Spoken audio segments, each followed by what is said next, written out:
राष्ट्रप्रवाह news channel में आप सभी का स्वागत है। मैं मनन व्यास और आज की देखते हैं ताजा खबर।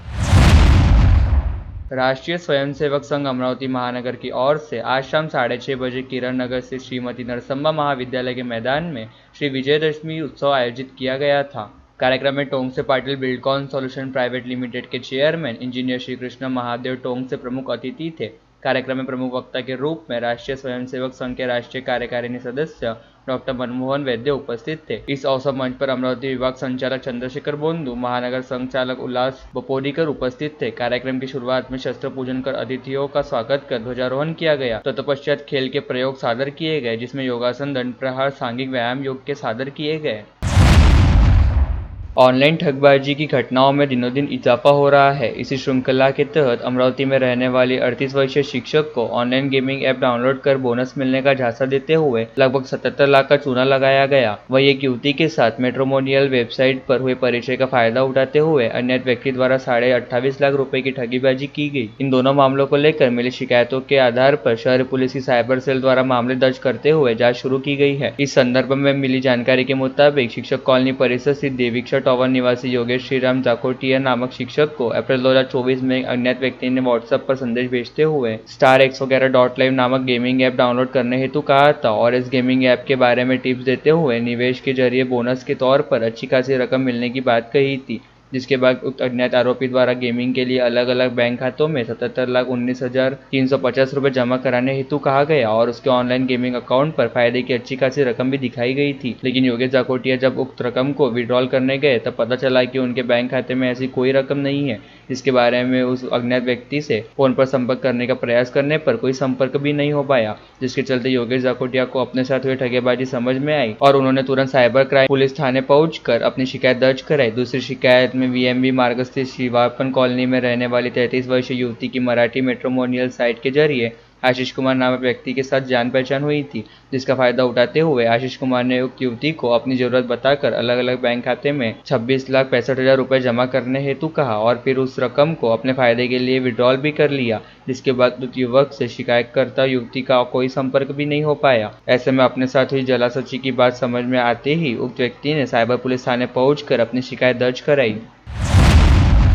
मां एकवीरा के दरबार में आज माता रानी के सामने रास गरबा खेलने का सौभाग्य सभी भक्तों को प्राप्त हुआ है, जिसमें महिलाओं ने बढ़ चढ़कर हिस्सा लिया। गरबा नृत्य से माता रानी प्रसन्न और खुश होती है। आज एकवीरा माता के सामने गरबा हुआ, जिसमें शामिल महिलाओं ने इस सौभाग्य की बात बताई। कार्यक्रम के आयोजक नीलम हेमंत मालविया ने एकवीरा ट्रस्ट संस्थान का दिल से आभार व्यक्त किया है। सहयोग के लिए इसमें सभी भक्त शामिल हुए। रेखा सतीशेंद्रे, अंबु सदानी, ज्योति कमल चावरे, मानसी मोहित साहू, कंचल चंदेले, स्वरा मालवीय, शिवनी मालवीय, सेजल जायसवाल, सुजाता केसरवानी, सीमा काले, नंदिनी श्रीवास सहित संस्था के पदाधिकारियों का विशेष सहयोग रहा।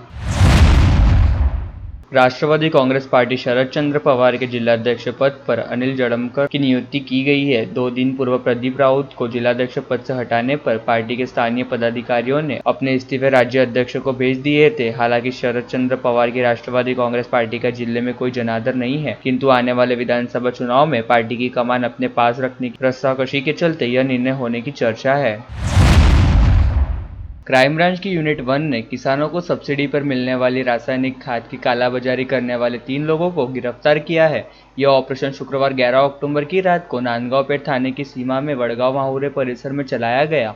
आरोपियों के पास से खाद ट्रक और अन्य सामग्री समेत कुल 30,46,601 रुपए का माल जब्त किया गया है। इसमें आरवी निवासी आरोपी 54 वर्षीय संजय रमेश चंद्र अग्रवाल, कृष्णानगर अमरावती निवासी अशोक धनराज रावलानी, ट्रक चालक रामबियारगंज उत्तर प्रदेश निवासी दिनेश कुमार छबराज यादव गिरफ्तार आरोपियों का नाम है।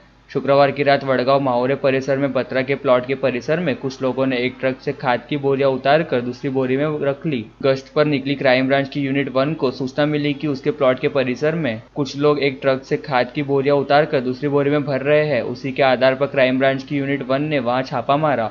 उस समय वहां इस ट्रक क्रमांक MS27BQ9786 के पास 3 व्यक्ति खड़े थे। तो कुछ मजदूरों को भारतीय जन उर्वरक परियोजना भारत यूरिया लिखी पीले रंग की उर्वरक की बोरिया को ट्रक से उतारते और मशीन के माध्यम से केवल औद्योगिक उपयोग के लिए तकनीकी ग्रेड यूरिया शब्दों के साथ सफेद रंग की थैलियां में बंद करते देखा गया। तो उनके बिल के बारे में पूछा गया, लेकिन उनके पास कोई बिल नहीं था। तीनों आरोपियों पर सरकार द्वारा किसानों को दी जाने वाली सब्सिडी वाली खाद की कालाबाजारी करने पाए जाने पर कृषि विभाग को इसकी सूचना दी गई। सूचना मिलते ही कृषि विभाग के अधिकारी मौके पर पहुंचे। क्राइम ब्रांच यूनिट 1 और कृषि विभाग के अधिकारियों ने ट्रक की जांच की तो उसमें 199 बोरी खाद मिली। साथ ही नीचे तिरपाल पर 438 बैग मिले।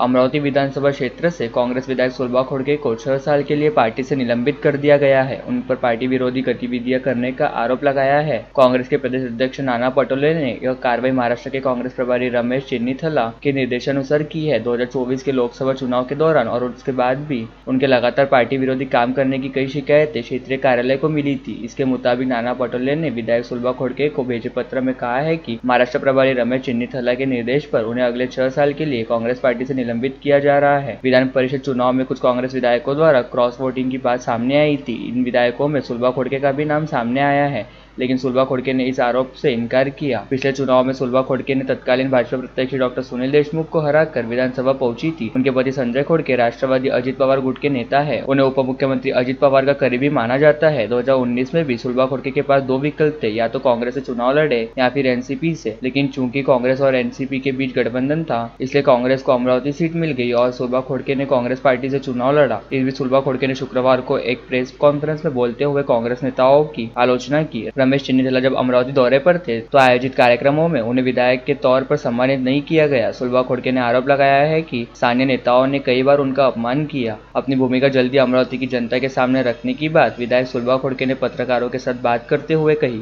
2014 आणि 2019 मध्ये काँग्रेस पक्षाचे नेता सन्माननीय सोनिया गांधीजी आणि काँग्रेस पक्षाचे सर्व वरिष्ठ नेत्यांनी जो माझ्यावर विश्वास ठेवला आणि त्या ठिकाणी मला एक पक्षाची तिकीट दिली होती। 2014ला दिली होती, 2019ला सुद्धा सन्माननीय काँग्रेस पक्षाच्या नेत्यांनी मला तिकीट दिली होती आणि त्यामध्ये मी निवडून आली आणि 5 वर्ष मी काँग्रेस पक्षाच्या वतीने काम केलं आणि त्याबद्दल मी सगळ्या काँग्रेस पक्षांचे माननीय सोनिया गांधींचे वरिष्ठ नेत्यांचे मी सर्वांचे मी मनापासून आभार मानते। उद्या सन्माननीय महाराष्ट्राचे उपमुख्यमंत्री सन्माननीय अजितदादा पवार अमरावतीला येत आहे। जनसामान्य यात्रेच्या माध्यमातून ते अमरावतीला येत आहे। अमरावती विधानसभासाठी महाराष्ट्र शासनाच्या वतीने अमरावती विधानसभेसाठी त्यांनी भरपूर निधी दिला आणि त्या माध्यमातून अमरावतीला येत असल्यामुळे त्यांचा मी सत्काराचा कार्यक्रम आयोजित केलेला आहे आणि त्यानिमित्त आज अमरावती विधानसभामध्ये उद्या 13 तारखेला कार्यक्रमानिमित्त मी सर्वांच्या वतीने माझ्या मतदारसंघाच्या वतीने त्यांचा सत्काराचा कार्यक्रम आयोजित केलेला आहे। आणि तुम्ही दादा गटात प्रवेश करणार अजितदादांची उपस्थितीमध्ये नाही तर उद्या मी भूमिका ठरवणार। तर तुम्ही आरोप केलेला होता की मी अनेकदा नाना पटोलेंना फोन केला, मला सातत्याने कार्यक्रमामध्ये डावलत होते, स्थानिक पदाधिकारी सुद्धा डावलत होते, असं तुम्ही आरोप केलेला होता। नाही बरोबर आहे ना। काय झालंय की 2-2.5 वर्ष कार्यक्रम चांगला व्यवस्थित चालू झाला होता। काँग्रेस पक्षाच्या मिटिंगला मला बोलवत होते, तिथे ग्रामीणची मिटिंग असो, अमरावती शहराची मिटिंग असो, त्या ठिकाणी मला बोलवत होतं। पण महाराष्ट्र प्रदेशवर जेव्हा मिटिंग काँग्रेस पक्षाच्या प्रत्येक मला मिटिंगला बोलवत होतं, परंतु अमरावती शहरामध्ये जिल्ह्यामध्ये जेव्हा केव्हा मिटिंग होत होत्या तेव्हा अमरावती जिल्ह्यातील जे काही नेते आहे ते मला त्या ठिकाणी डावलण्याचा प्रयत्न करत होते। कारण त्या ठिकाणी त्यांना वाटतं की यांना काँग्रेसची तिकीट मिळाली तर आपलं कसं होईल, ही भीती या ठिकाणी अमरावती शहरातले काही नेते मंडळी आहे की त्यांना काँग्रेस पक्षावर निवडणूक लढायची आहे, म्हणून ते सतत वारंवार नानांसोबत त्यांच्या कान भरत होते आणि त्या माध्यमातून त्यांनी प्रत्येक वेळेस मला डावलण्याचा प्रयत्न केला। प्रत्येक वेळेस नाना पटोले साहेब अमरावतीला आले, वरिष्ठ नेते जेव्हा अमरावतीला काही मिटिंगच्या माध्यमातून आले तेव्हा पत्रकार बंधूंनी त्यांना विचारलं की बा अमरावतीच्या आमदार दिसत नाही काँग्रेस पक्षाचा। त्यांनी तेव्हा असं सांगितलं की बेटा आजारी आहे। मला या ठिकाणी विधानसभेमध्ये मतदारसंघामध्ये मी किती आजारी झाली, दवाखान्यात ऍडमिट झाली किंवा मी कुठे गेली होती, म्हणजे असं सतत स्वतःचीच हे झाकण्यासाठी त्यांनी त्या माध्यमातून केली। आणि याला खरं कारण म्हणजे अमरावती शहरातील जे काही नेते मंडळी आहे, काँग्रेस पक्ष आमचा आहे, आम्ही आहे काँग्रेसचे असं म्हणतात, त्यांनीच खऱ्या अर्थाने मला डावलण्याचा प्रयत्न केला। तुमची भूमिका जाहीर होणार? हो, उद्या मी जनसामान्य यात्रेच्या माध्यमातून या ठिकाणी स्टेजवर येणार आहे। सन्माननीय दादांचा मी सत्कार करणार आहे, त्यावेळेस पुढची राजकीय भूमिका मी जाहीर करेन। अमरावती में राष्ट्रवादी कांग्रेस पार्टी के वरिष्ठ नेता और पूर्व राज्य मंत्री बाबा सिद्दीकी के निधन पर शोक व्यक्त कर दिवंगत नेता बाबा सिद्दीकी को श्रद्धांजलि देने के लिए आज गाड़गे नगर स्थित संत गाड़गे बाबा समाधि मंदिर के प्रांगण में राष्ट्रवादी परिवार द्वारा एक शोक सभा बुलाई गई। राकांबा प्रदेश उपाध्यक्ष संजय खोड़के एवं श्रीमती सुलभाताई खोड़के ने बाबा सिद्दीकी के निधन पर दुख जताया। उन्होंने उनकी तस्वीर पर फूल चढ़ाकर श्रद्धांजलि भी दी। इस अवसर पर पार्टी के पदाधिकारी व कार्यकर्ता बड़ी संख्या में उपस्थित थे। वराड़ी गार्डन में अंदर जाने के बाद को लेकर हुई मारापीटी की शिकायत फैजापुरा पुलिस में दर्ज कराई गई। फिर्यादी भगवंत दास गंगाराम शेरवानी ने दी शिकायत के अनुसार उसे किसी ने फोन पर जानकारी देते हुए बताया कि उसके भतीजे रोशन का वराड़ी गार्डन के पास झगड़ा शुरू है। फिर्यादी ने वहां जाके देखा तो पता चला गार्डन के अंदर जाने के कारण से उसके भतीजे रोशन और वहां के सिक्योरिटी गार्ड के बीच झगड़ा हो रहा था, जिसके चलते 6 से 7 युवक ने उसके भतीजे रोशन सहित उसके दोस्तों को डंडे से हाथ और पैर पर मार के जख्मी कर दिया। आरोपी में अवधूत उइके, धीरज उइके, रंजीत उइके, योगेश गिरदम और 3 से 4 लोगों का समावेश है। वहीं इसी घटना में सिक्योरिटी गार्ड अवधूत उइके ने भी शिकायत देते हुए बताया कि जब रोशन और उसके साथ वालों को अंदर जाने से रोका तो उन लोगों ने अवधूत को मारा और गाली गलौज की। पुलिस ने दोनों की शिकायत दर्ज करके आगे की कार्रवाई शुरू की। और लेटेस्ट न्यूज़ देखने के लिए राष्ट्रप्रभा चैनल को लाइक और सब्सक्राइब कीजिए।